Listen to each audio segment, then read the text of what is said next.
जय श्री राधा, जय श्री कृष्णा। आप सभी प्रिय दर्शकों का हमारे चैनल आई एम एस्ट्रो गुरुजी में बहुत बहुत स्वागत है। प्रिय दर्शकों, आज चर्चा करेंगे सूर्य ग्रह के बारे में। ग्रहों के राजा सूर्य अगर कुंडली में खराब स्थिति में होते हैं तो फिर जीवन में अपना कैसा असर डालते हैं, कैसा प्रभाव डालते हैं, और उस असर व प्रभाव से बचने के लिए हमें जीवन में क्या करते रहना चाहिए, आज उसी की चर्चा करते हैं। प्रिय दर्शकों, आप कैसे जानेंगे कि हमारी कुंडली में सूर्य खराब हैं कि अच्छे हैं? पहले तो सूर्य अच्छे कब होंगे? जब आपकी कुंडली में मेष राशि में होंगे, जहाँ पे लग्न कुंडली में 1 का अंक लिखा हो, वहाँ पर अगर सूर्य विराजमान होंगे तो वो उच्च के होंगे।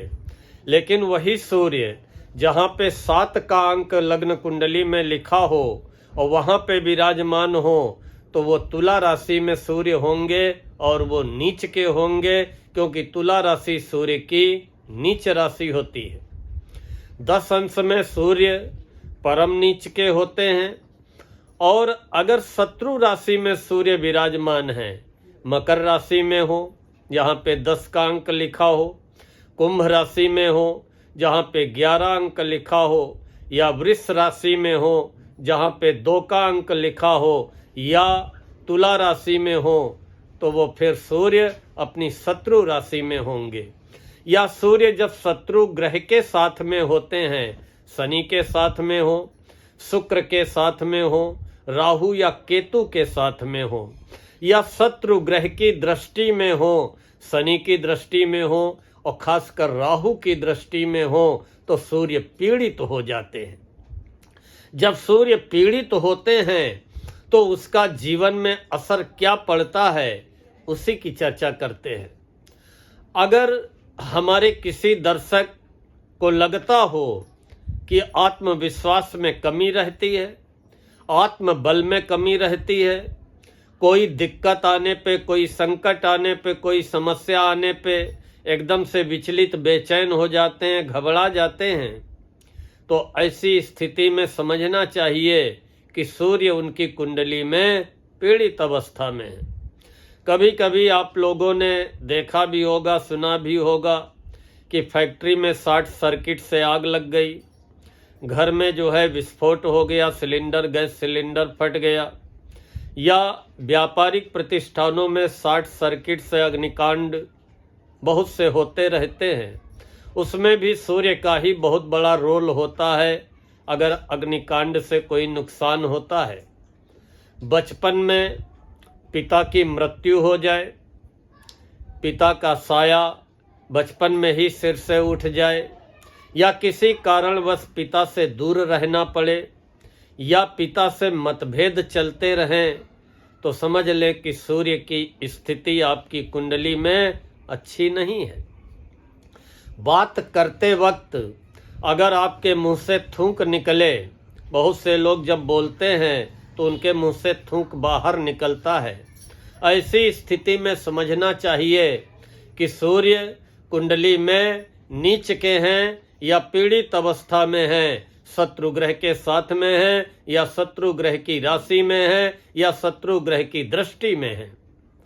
कभी कभी शरीर का कोई अंग अचानक काम करना बंद कर दे, इसमें भी सूर्य का बहुत बड़ा रोल होता है। गांव में लोग पशु पालते हैं, कोई भैंस पालता है, कोई गाय पालता है, और अचानक पशुओं की अगर मृत्यु होने लगे, पशुओं का नुकसान होने लगे, तो भी सूर्य पीड़ित होंगे, तभी ऐसी स्थिति बनती है। या बहुत से लोग मानसिक रूप से, दिमागी रूप से कमजोर होते हैं, इसमें भी सूर्य का रोल होता है। कोई काम आने पे बुजदिली मन में आ जाए, मन घबराने लगे, मन पीछे हटने लगे, उसमें भी सूर्य का बहुत बड़ा रोल होता है। अचानक आर्थिक संकट खड़ा हो जाए, ये भी सूर्य की ही स्थिति के कारण होता है। केस मुकदमों में, कोर्ट कचहरी के मामलों में बहुत ज़्यादा धन बर्बाद हो, या रीढ़ की हड्डी में कोई दिक्कत खड़ी हो जाए, ये भी सूर्य के ही कारण होता है। बहुत प्रयास करने पर भी सरकारी नौकरी न मिल पाए, सारी योग्यता होते हुए भी सरकारी नौकरी न मिल पाए, या उच्च पद सरकारी नौकरी में न मिल पाए, इसका मतलब आपकी कुंडली में सूर्य पीड़ित अवस्था में है। जीवन में यश मान सम्मान न मिले, लाख अच्छे कर्म करने पर भी पीठ पीछे निंदा हो, बुराई हो, और सहानुभूति के दो शब्द आप सुनने के लिए तरसते रह जाएं, इसमें भी सूर्य का बहुत बड़ा रोल होता है। आपके ऊपर झूठा आरोप लगे, कलंक लगे कोई, इसमें भी सूर्य का ही रोल होता है। सिर में दर्द हो, माइग्रेन की समस्या हो, या नेत्रों में कष्ट हो, इसमें भी सूर्य का ही रोल होता है। हृदय रोग हो, हार्ट से संबंधित कोई दिक्कत खड़ी हो जाए, इसमें भी सूर्य का ही रोल होता है। अगर ऐसी स्थितियां हमारे किसी दर्शक को अपने जीवन में नजर आ रही हैं, तो उस दर्शक को सूर्य का उपाय जीवन भर करते रहना चाहिए।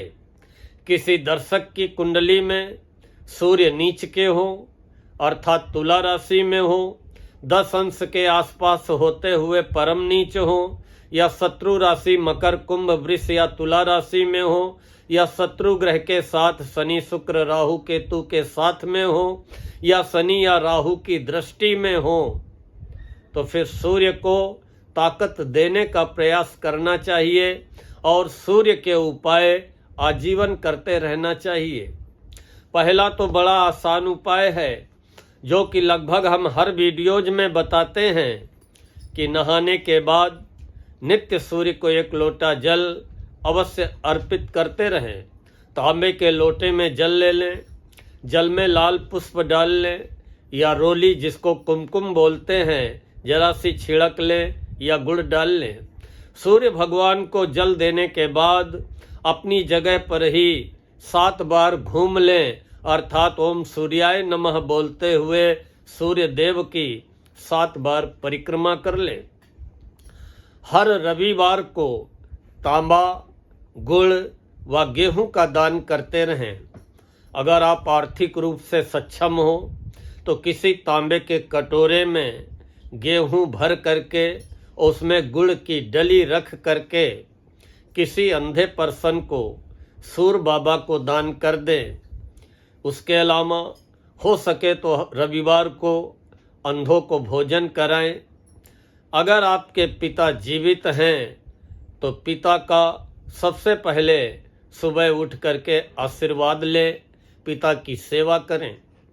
आदित्य हृदय स्तोत्र का पाठ करें। रविवार को बहते जल में 1.25 किलो गुड़ प्रवाहित कर दें।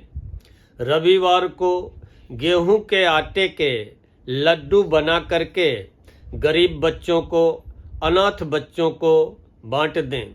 निश्चित ही सूर्य की अशुभता में कमी आएगी। ग्रहों के राजा सूर्य के द्वारा प्राप्त होने वाले प्रतिकूल परिणामों से आपको राहत मिलेगी, क्योंकि जीवन में यश मान सम्मान कीर्ति दिलाने वाले सूर्य होते हैं। समाज में मान सम्मान दिलाने वाले सूर्य होते हैं। आत्मबल को मजबूत करने वाले सूर्य होते हैं। सरकारी नौकरी दिलाने वाले, सरकारी नौकरी में उच्च पद दिलाने वाले सूर्य होते हैं। राजनीति के क्षेत्र में या मेडिकल लाइन में सफलता दिलाने वाले सूर्य होते हैं। पिता का सुख सहयोग दिलाने वाले सूर्य होते हैं। अगर आपको लगता है कि आपकी कुंडली में सूर्य पीड़ित हैं, नीच के हैं, या शत्रु ग्रह के साथ में हैं, या शत्रु राशि में हैं, या शत्रु ग्रह की दृष्टि में हैं, या जो हमने लक्षण बताए हैं उनमें से कोई भी कंडीशन आपको दिखाई दे रही है, ऐसी स्थिति में आप अनवरत रूप से सूर्य देव को उपाय करते रहें। आज का ये वीडियो समाप्त करने के पहले आप सभी लोगों से अनुरोध करूंगा कि हमारे इंस्टाग्राम पेज को फॉलो कर लें, और इंस्टाग्राम पेज को फॉलो करने के लिए वीडियो के डिस्क्रिप्शन में जाकर के जो इंस्टाग्राम की लिंक है उस लिंक को क्लिक कर दें। और इसके अलावा आज का अगर ये वीडियो पसंद आया हो तो लाइक व कमेंट करते हुए आगे फॉरवर्ड अवश्य करें। और जो हमारे प्रिय दर्शक अभी जल्दी ही हमारे चैनल से जुड़े हों और चैनल को सब्सक्राइब न किया हो, कृपया चैनल को सब्सक्राइब कर लें, बेल आइकन दबा दें ताकि आगे आने वाले वीडियोज के नोटिफिकेशन आपको बराबर प्राप्त होते रहें। मिलते हैं तो शीघ्र नया विषय लेकर। तब तक के लिए राधा रानी आपकी समस्त मनोकामनाएं पूर्ण करें, आपके समस्त सपनों को साकार करें। इन्हीं शब्दों के साथ आज मैं अपनी वाणी को यहीं पर विराम देता हूँ। जय श्री राधा, जय श्री कृष्णा।